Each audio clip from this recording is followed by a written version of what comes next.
Hello. രാവിലെ ഒന്ന് ചൂണ്ടിടാൻ ഇറങ്ങിയതാണേ. അപ്പൊ നിങ്ങളൊരു ഒരു പ്രതിഭാസം കാണിച്ചു തരാൻ പറ്റും. പുള്ളി കടലുണ്ടോ, എന്ത് കാവാൻ പറ്റാൻ നോക്കി.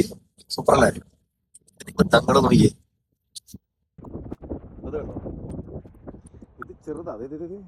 പുറത്തേക്ക് ചാടുന്നുണ്ടോ? ഇത് ഇവിടുത്തെ ഒരു ബ്രേക്ക് വാട്ടർ, ഒരു ചൂണ്ടിടാൻ വരുന്ന സ്ഥലത്ത് ഒരു നല്ലൊരു ഫിഷ് പോയിന്റ് ആണ്. എല്ലാ അറ്റത്താണ് ഒരുപാട് ആൾക്കാർ ചൂണ്ടിടാറുള്ളത്. ഇന്നിപ്പോ ഈ കാണുന്ന ഭാഗങ്ങളെല്ലാം സൈലന്റാണ്. പക്ഷേ സ്വെല്ല് അങ്ങേയറ്റം പൊക്കത്താണ്. അത് തിര വന്ന് അടിക്കുന്നത് ഒരു രക്ഷയില്ലാത്ത ഹൈറ്റിലാണ്. ഒരു വിധപ്പെട്ട റോക്ക് ഫിഷിംഗ് ചെയ്യുന്ന സ്ഥലങ്ങളിൽ ഏറ്റവും കൂടുതൽ മരണം സംഭവിക്കുന്നത് ഇങ്ങനെയുള്ള സമയത്ത് ചൂണ്ടിടുമ്പോൾ തന്നെയാണ്. അതുകൊണ്ടാണ് നമ്മളൊരു ജാക്കറ്റ് മേടിച്ച് ഓർക്കുന്നില്ലേ, ആ ജാക്കറ്റ് ഇട്ട് ചൂണ്ടയിടുന്നത് ഇവിടുത്തെ അതോറിറ്റീസ് നമ്മളോട് സ്ട്രിക്റ്റ് ആയിട്ട് പറയണേ. നമ്മളുടെ നാട്ടിൽ ഇതുപോലുള്ള പോയിന്റുകൾ വളരെ കുറവാണ്. അതായത് 14 ജില്ലയിൽ കൂടി കൂട്ടിയിട്ട് ചിലപ്പോൾ ഒരു 10 രൂപ. പക്ഷെ ഇവിടെ മുട്ടിൽ ഈ സാധനങ്ങളാണ്. അപ്പൊ കടലിന്റെയൊക്കെ സ്വഭാവം മാറുമ്പോൾ ഇങ്ങനെയുള്ള മരണനിരക്ക് കൂടുതലായിരിക്കും. നമ്മൾ ശ്രദ്ധിക്കണം.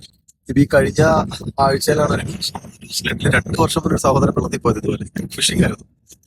ബോഡി കിട്ടിയില്ല, പക്ഷെ കഴിഞ്ഞ ആഴ്ച അവശിഷ്ടങ്ങൾ കിട്ടി. അവര് അതിന്റെ ഒരു ഐഡന്റിഫിക്കേഷൻ ഒക്കെ നടത്തിയിട്ട് അതിനെ അവര് കൺഫേം ചെയ്തു ഇന്ന ആളാണെന്നുള്ളത്. അപ്പൊ ആളുടെ സ്ഥലം ഞാൻ ഓർക്കുന്നില്ല. അപ്പൊ ഇതുകൊണ്ടൊക്കെയാണ് ഇവരിവിടെ ജാക്കറ്റ് ഇട്ട് ഫിഷിംഗ് ചെയ്യണമെന്നൊക്കെ പറയുന്നത്. അതുപോലെ തന്നെ ഇങ്ങോട്ടേക്കുള്ള എൻട്രൻസ് അത് അവിടെയാണ്. അതവര് ക്ലോസ് ചെയ്തേക്കാണ്. ഇന്ന് ഇവിടെ ഒരു ചൂണ്ടക്കാരുണ്ട്. ശനിയാഴ്ച രാവിലെയാണ്.